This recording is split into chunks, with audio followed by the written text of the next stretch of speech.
আসসালামু আলাইকুম রহমতুল্লাহি আবরকাতুহু। ইসামতি নদীর সাথেই আমাদের শ্রীপুর রঘুরামপুর জাতীয় গোরস্থান। অত্র গোরস্থানের বয়োজ্যেষ্ঠ আলেম মুরব্বী মুহাদ্দিস আল্লাহ ব্যক্তিত্ব আলহাজ মরহুম মাওলানা আব্দুল ওয়াহিদ হুজুরের কবর এটা।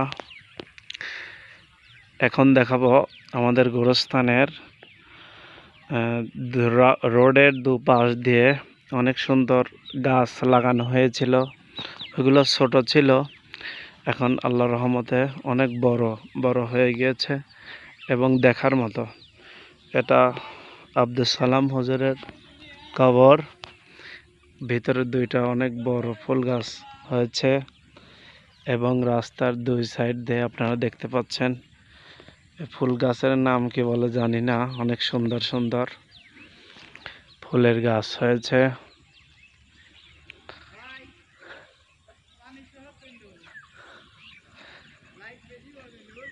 এই যে অনেক সুন্দর, এই গাছগুলো অনেক বড় বড় হয়েছে।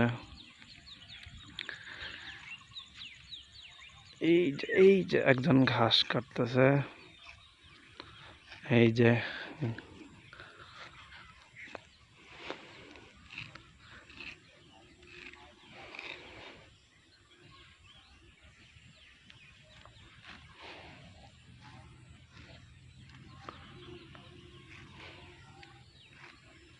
সবচেয়ে বড় গাছ এইটা, অনেক বড় হয়েছে এইটা এবং এই দুইটা।